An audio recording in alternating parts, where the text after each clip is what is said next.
श्री शिवाय नमस्तुभ्यम। स्वागत है आप सभी का हमारे चैनल पर। आज के इस वीडियो में आप सुनेंगे सोमवार के व्रत की कथा। सोमवार का व्रत करने से और कथा सुनने से भगवान शिव की कृपा से सभी प्रकार की मनोकामनाएं पूर्ण होती हैं। तो अगर आपने व्रत रखा है तो अत्यंत ही श्रेष्ठ है, लेकिन अगर व्रत नहीं भी रखा तो भी कथा तो अवश्य सुननी ही चाहिए। कथा सुनने मात्र से ही भगवान शिव की कृपा प्राप्त होती है। तो आइए शुरू करते हैं आज के दिन सोमवार के व्रत की कथा। प्राचीन काल की बात है। एक नगर में एक वैश्य रहता था जो बड़ा ही धनी और ऐश्वर्य युक्त था, जिसके कारण उसे किसी प्रकार का कष्ट या दुख नहीं था। परंतु इतनी अतुल संपत्ति होते हुए भी उसे भोगने वाली उसकी कोई संतान नहीं थी, जिसका उसे सर्वदा दुख बना रहता था। वह वैश्य शिवजी का बहुत बड़ा भक्त था और प्रत्येक सोमवार को शिवजी का व्रत और पूजन किया करता था। उसे विश्वास था कि शिवजी का भजन पूजन करने से मुझे एक दिन पुत्र अवश्य प्राप्त होगा, जो मेरे इस अतुल धन का भोग करेगा। ऐसा मन में विचार कर वह प्रत्येक सोमवार को व्रत करता और सायंकाल शिवजी के मंदिर में जाकर दीपक जलाया करता था तथा बड़ी भक्ति से मधुर पाक व्यंजन बनाकर शिवजी को भोग लगाकर स्वयं प्रसाद लेता और पत्नी को देता था। उसे ऐसा करते देख भक्त वत्सला देवी पार्वती से रहा नहीं गया और वे शिवजी से बोली, हे महाराज, ये वैश्य प्रत्येक सोमवार को आपका व्रत करके सायंकाल दीपक जलाता और इस प्रकार बड़ी भक्ति भावना से पूजन करता है, अतः आप इसके दुख का निवारण शीघ्र क्यों नहीं करते। तब पार्वती जी के सुंदर वचनों को सुनकर शिवजी बोले, देवी, इस वैश्य के पुत्र नहीं है, यह इसके पूर्व जन्मों का ही फल है। देवी, यह जगत तो कर्ममय है। मनुष्य कर्म के बंधनों से बंधा हुआ यहाँ आता है तथा अपने अपने कर्मों के फलों को भोगता है। उसी प्रकार यह वैश्य भी पूर्व जन्म के कर्म के कारण इस जन्म में निसंतान होकर दुख उठा रहा है। शिव जी के ऐसे उपदेशात्मक वचनों को सुनकर भी पार्वती जी नहीं मानी और कहने लगी, हे ईश्वर, आप तो भक्त वत्सल हैं, फिर अपने भक्त पर दया क्यों नहीं करते, जबकि वह सदैव आपकी भक्ति प्रेम पूर्वक करता है। फिर आप उसे पुत्रवान करके उसके दुख का निवारण क्यों नहीं करते। यदि आप अपने भक्तों के दुख का निवारण नहीं करेंगे तो कौन आपका व्रत पूजन और सेवा करेगा। हे शिव जी, मेरा आपसे अनुरोध है कि आप कृपा करके उसे अवश्य ही पुत्रवान कीजिए। जब पार्वती जी शिव जी से ऐसा कहने लगी तो शिव जी बोले कि देवी, जब तुम ऐसा कहती हो तो मैं तुम्हारे कहने से उसे पुत्र का वरदान देता हूँ। यद्यपि उसके भाग्य में पुत्र का सुख तो नहीं है, यह तो केवल 12 वर्ष तक ही जीवित रहेगा, इसके पश्चात मृत्यु को प्राप्त हो जाएगा। भगवान शिव और माता पार्वती की ये सब बातें वह वैश्य सुन रहा था। इस प्रकार कुछ काल व्यतीत होने पर उस वैश्य की स्त्री गर्भवती हुई और 10वां महीना प्राप्त होने पर एक सुंदर पुत्र की प्राप्ति हुई, जिससे उसके घर में बड़ी खुशी मनाई गई। सब लोग अत्यधिक हर्षित हुए, परंतु उस वैश्य को कुछ विशेष सुख नहीं मिला, क्योंकि उसे तो यह ज्ञात था कि यह पुत्र 12 वर्ष बाद पुनः मृत्यु द्वारा ग्रसित हो जाएगा। इस प्रकार हंसी खुशी में वह 11 वर्ष का हो गया। एक दिन उसकी माता वैश्य से कहने लगी कि क्यों ना इसका विवाह कर दिया जाए। तो उसका पिता विचार करके कहने लगा कि अभी विवाह की क्या जल्दी है, अभी तो मैं इसे काशी जी पढ़ने के लिए भेजूंगा। स्त्री से ऐसा कह उस वैश्य ने बालक के मामा को बुलाया और उसे खूब सारा धन देकर बोला, अब तुम अपने भांजे को काशी जी ले जाओ और इसे विद्या अध्ययन कराओ। रास्ते में जगह जगह पर ब्राह्मणों को भोजन देते और यज्ञ करते जाना। इस प्रकार वे दोनों मामा भांजे जगह जगह पर ब्राह्मणों को भोजन देते और यज्ञ करते हुए एक नगर में पहुंचे। वहां के राजा की कन्या का उस दिन विवाह था। कन्या बड़ी ही रूपवती और सर्वगुण संपन्न थी, परंतु राजकुमार अर्थात जिससे उस राजकुमारी का विवाह होने वाला था वह काना था, जिससे उसके पिता को चिंता थी। परंतु जब उसने वैश्य के पुत्र को देखा जो कि बड़ा रूपवान था, तो वह विचार कर उसके मामा से कहने लगा कि थोड़ी देर के लिए आप अपने भांजे को मुझे दे दीजिए तो आपकी बड़ी कृपा होगी। थोड़ी ही देर की बात है, विवाह हो जाने के पश्चात इसे हम वापस कर देंगे और आपको बहुत सारा धन देंगे। फिर तो बालक के मामा ने स्वीकार कर लिया। वर का पिता उसे वर बनाकर मंडप में ले गया और विवाह का समस्त कार्य बड़ी दक्षता से संपन्न किया। परंतु जब लड़का सिंदूर दान करके लौटने लगा तो उसने कन्या की साड़ी के आंचल पर लिख दिया कि हे भामिनी, तुम्हारा विवाह मुझ वैश्य के पुत्र से हुआ है और अब मैं काशी पढ़ने जा रहा हूँ, परंतु जिसके साथ तुम्हें विदा किया जाएगा वह एक आंख से काना है और वह तुम्हारा पति नहीं है। इस प्रकार विवाह कार्य संपन्न होने पर विदा की बेला पर जब राजकुमारी ने अपनी साड़ी पर कुछ लिखा देखा तो उसे पढ़कर उसने राजकुमार के साथ जाने से मना कर दिया और बोली, ये मेरा पति नहीं है, मेरा पति तो एक वैश्य का पुत्र है जो इस समय काशी जी में पढ़ने के लिए गया है। फिर तो राजकुमारी की ऐसी बात सुन उसके माता पिता अत्यंत ही आश्चर्य में पड़ गए और राजा अर्थात वर के पिता की चालाकी से अत्यंत दुखी हुए। कन्या को विदा नहीं किया और बारात बिना कन्या के ही वापस लौट गई। उधर वह वैश्य का पुत्र तथा उसका मामा दोनों काशी जी पहुंचे तथा बालक ने अपना अध्ययन प्रारंभ कर दिया और उसके मामा ने यज्ञ करना प्रारंभ कर दिया। इस प्रकार कुछ दिन व्यतीत होते हुए लड़के की अवस्था 12 वर्ष की हो गई।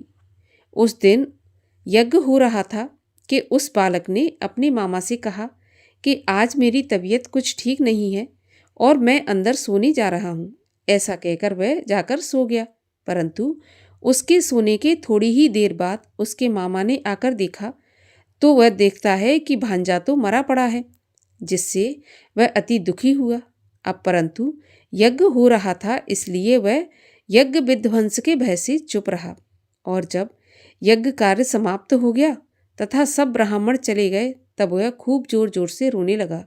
उसी समय भाग्यवश पार्वती जी सहित शिवजी उधर से जा रहे थे कि तभी पार्वती जी ने करुण रुदन सुना, जिसे सुनकर उनका हृदय द्रवीभूत हो गया और वे शिवजी से कहने लगीं, प्रभु देखिए तो कौन इस समय इतनी करुणा से रुदन कर रहा है, आप वहाँ चलकर देखिए कि वह क्यों रो रहा है। तब पार्वती जी का ऐसा आग्रह देख शिवजी उस स्थान पर गए जहाँ उसका मामा अपने भांजे को लेकर रो रहा था। फिर तो पार्वती जी ने उस बालक को पहचान लिया और कहने लगीं कि प्रभु ये तो वही बालक है जो कि आपके आशीर्वाद से प्राप्त हुआ था। शिवजी बोले, देवी ये बालक अपनी आयु समाप्त कर चुका है और ये मृत्यु को प्राप्त हो गया, इसमें किसी का कोई दोष नहीं है। पार्वती जी ने कहा, प्रभु जैसे आपने इसे अब तक 12 वर्ष की आयु दी थी वैसे ही जीवन पर्यंत के लिए और आयु दे दीजिए, नहीं तो यह वणिक पुत्र के वियोग में मृत्यु को प्राप्त हो जाएगा। तब पार्वती जी के ऐसा कहने पर शिवजी ने वणिक पुत्र को जीवित कर दिया। इस प्रकार वह शिवजी के वरदान से जीवित हो गया और शिव पार्वती पुनः अपने धाम को चले गए। फिर कुछ दिनों के पश्चात वह बालक अपने मामा के साथ अपने नगर की तरफ चल पड़ा। चलते चलते पुनः उसी नगर में आया जिस नगर में राजकुमारी के साथ उसका विवाह हुआ था। वहां पहुंच उसने यज्ञ करके ब्राह्मण भोजन दिया, जिससे भोजन करके जाते हुए पंडितों द्वारा राजा को यह खबर लगी कि काशी से कोई वैश्य पुत्र आया है जो यज्ञ करके ब्राह्मण भोजन करा रहा है। राजा उसे देखने के लिए गया और वहां पर उसने स्वयं अपने जामाता को देखा तो अति प्रसन्न होकर आदर के साथ अपने महल में ले आया और कुछ दिन तक रखकर खूब आदर सत्कार किया और इसके बाद पुत्री को खूब दान दहेज सहित उसके साथ विदा कर दिया। तब वह वणिक पुत्र स्त्री सहित मामा के साथ अपने नगर को चल पड़ा। जब वे घर के थोड़ा नज़दीक आए तो मामा ने कहा कि मैं जाकर पहले अपनी बहन को तुम्हारे आने की खबर देकर आता हूँ, जिससे कि वे वधू सहित तुम्हारा स्वागत करें।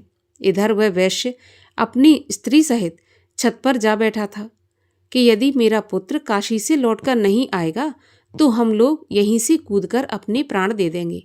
परंतु जब मामा ने आकर कहा कि आपका पुत्र कुशलता से अपनी पत्नी सहित आ रहा है, आप लोग विधिवत उसका स्वागत कीजिए। मामा की ऐसी बात सुनकर वे लोग अति प्रसन्न हुए और बड़े आदर के साथ पुत्रवधू का स्वागत किया और अति प्रसन्न हो सोमवार व्रत करके शिवजी का विधिवत पूजन और वंदन किया। जो मनुष्य सोमवार का व्रत करके शिवजी का पूजन करता है और इस कथा को पढ़ता या सुनता है, वह सभी कष्टों से छूटकर अपने समस्त मनोरथों को पाता है। बोलिए भगवान शिव की जय। श्री शिव चालीसा। जय गणेश गिरिजा सुबन, मंगल मूल सुजान, कहत अयोध्या दास तुम, देहु अभय बरदान। जय गिरिजापति दीन दयाला, सदा करत संतन प्रतिपाला। भाल चंद्रमा सोहत नीके, कानन कुंडल नागफनी के। अंग गौर सिर गंग बहाए, मुंड माल तन छार लगाए। वस्त्र खाल बाघंबर सोहे, छवि को देख नाग मुनि मोहे। मैना मात की हवे दुलारी, वाम अंग सोहत छवि न्यारी। कर त्रिशूल सोहत छवि भारी, करत सदा शत्रुन क्षयकारी। नंदी गणेश सोहे तह कैसे, सागर मध्य कमल हो जैसे। कार्तिक श्याम और गणराऊ, या छवि को कही जात न काऊ। देवन जब ही जाए पुकारा, तबहि दुख प्रभु आप निवारा। किया उपद्रव तारक भारी, देवन सब मिल तुम्हि जुहारी। तुरत षडानन आप पठायौ, लव निमेष महे मार गिरायौ।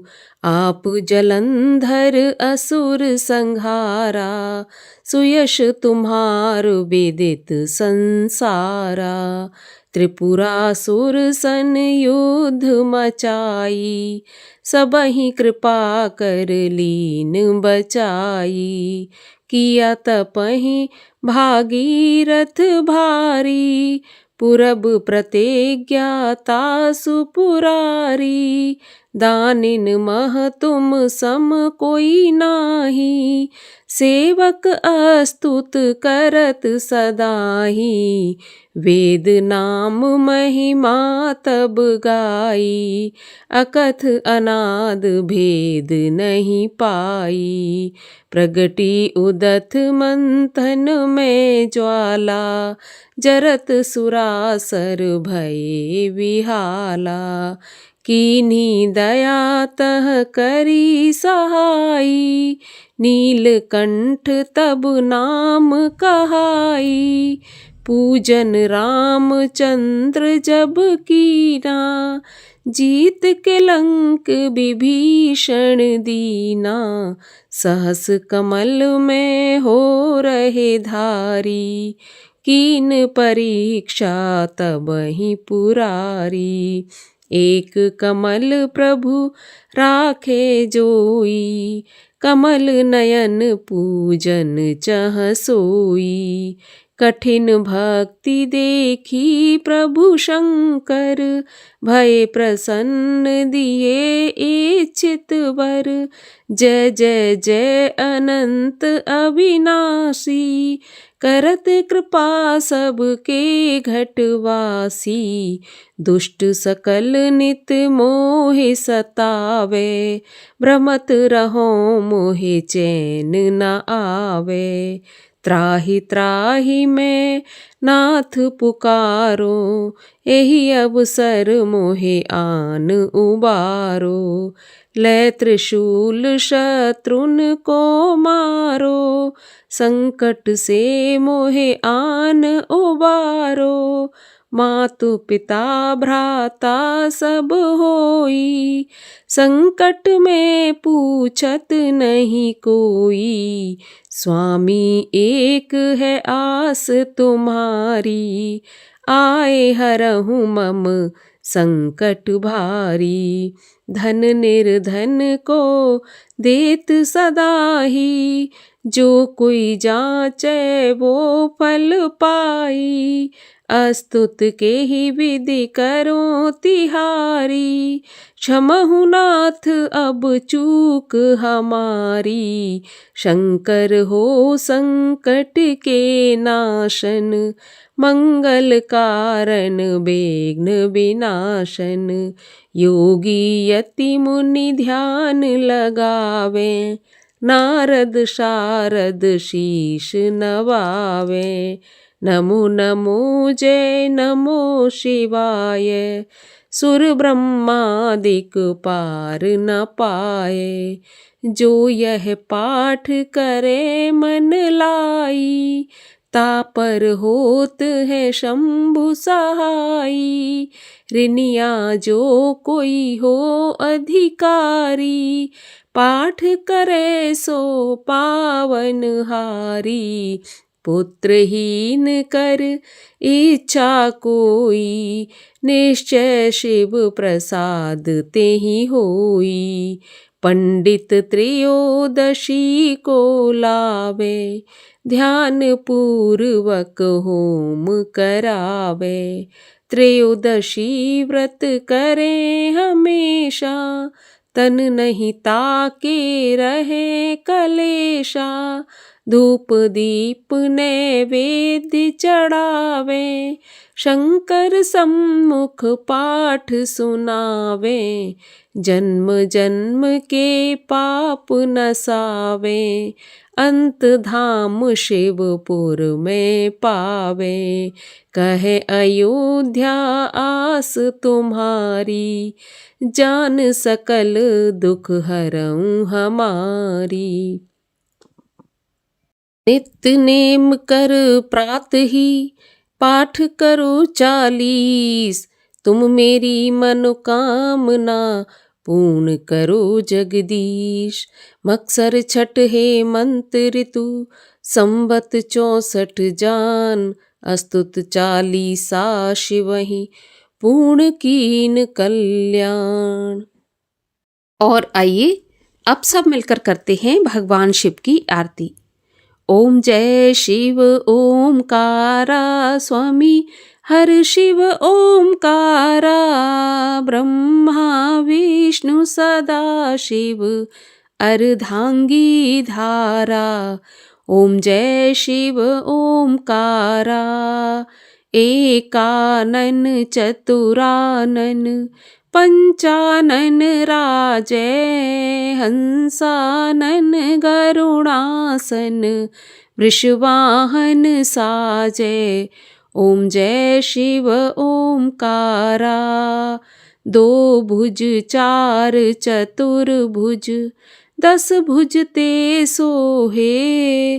तीनों रूप निरखता, त्रिभुवन जन मोहे। ओम जय शिव ओमकारा। अक्षमाला वनमाला, मुंडमाला धारी। चंदन मृग मद सोहे, भोले शशिधारी। ओम जय शिव ओमकारा। श्वेतांबर पीतांबर, बाघांबर अंगे। सनकादिक ब्रह्मादिक, भूतादिक संगे। ओम जय शिव ओमकारा। कर मैं श्रेष्ठ कमंडल, चक्र त्रिशूल धरता। जग करता जग हरता जग पालन करता। ओम जय शिव ओमकारा। ब्रह्मा विष्णु सदा शिव जानत अविवेका। प्रणवाक्षर के मध्य ये तीनों एका। ओम जय शिव ओमकारा। त्रिगुण शिव जी की आरती जो कोई जन गावे। कहत शिवानंद स्वामी मन वांछित फल पावे। ओम जय शिव ओमकारा। बोलिए शिव शंकर महादेव की जय।